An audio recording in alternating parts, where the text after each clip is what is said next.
మిత్రులకు శ్రేయోభిలాషులకు అందరికీ నమస్కారం. నేను మీ కేఎల్ఎన్ ప్రసాద్, న్యాయవాది, సీనియర్ పొలిటీషియన్.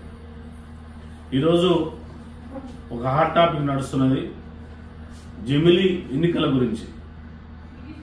జమిలీ ఎన్నికలు అంటే వన్ నేషన్ వన్ ఎలక్షన్, దేశంలో ఒకేసారి ఎన్నికలు జరగాలని ప్లాన్తోని గత లాస్ట్ టైం మోదీ గారి ప్రభుత్వం, అప్పుడున్న రాష్ట్రపతి రామ్నాథ్ కోవింద్ గారి నేతృత్వంలో ఒక కమిటీని వేసి, ఆ కమిటీ ఆయా రాష్ట్రాలు పర్యటించి ఒక నివేదిక అందజేసింది.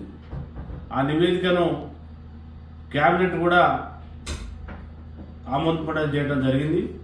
ఆ తర్వాత ప్రస్తుత రాష్ట్రపతి ద్రౌపది ముర్ము గారు కూడా గ్రీన్ సిగ్నల్ ఇవ్వడం జరిగింది. అయితే అమలు కావాలంటే ఉభయ సభలలో, పార్లమెంట్లో, రాజ్యసభలో తీర్మానం కావాలి. 2/3 మెజారిటీ ఉండాలి. అంటే 3 2/3 మెజారిటీ ఉండాలి.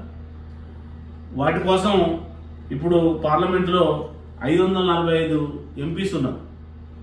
దాంట్లో 2/3, 3 2/3 మెజారిటీ అంటే 364 మంది సపోర్ట్ కావాలి. అదే రాజ్యసభలో అయితే 245 మంది సభ్యులు ఉన్నారు.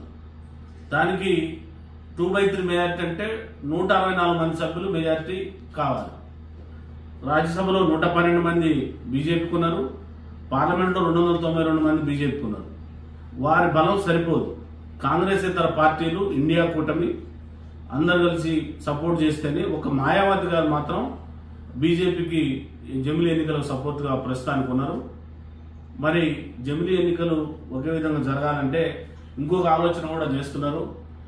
జాయింట్ పార్లమెంట్ కమిటీ అని, జేపీసీ అని ఒకటి పార్లమెంట్ కమిటీ వేసి అన్ని ఆల్ పార్టీస్ని ఆ కమిటీలో ఉంచి వాళ్ళ అభిప్రాయాలు సేకరించి తర్వాత ఈ పార్లమెంట్ రాజ్యసభల్లో తీర్మానం అయితే ఉభయ సభల్లో ఆమోదంతో పాటు కాన్స్టిట్యూషన్ ఆఫ్ అమెండ్మెంట్, రాజ్యాంగ సవరణ కూడా జరగాలి. ఇవన్నీ జరిగితే జమిలీ ఎన్నికలకు మార్గం సుగమం అవుతుందని చెప్పి ఈ సందర్భంగా మీకు విశ్లేషణ. మీ కేఎల్ఎన్ ప్రసాద్.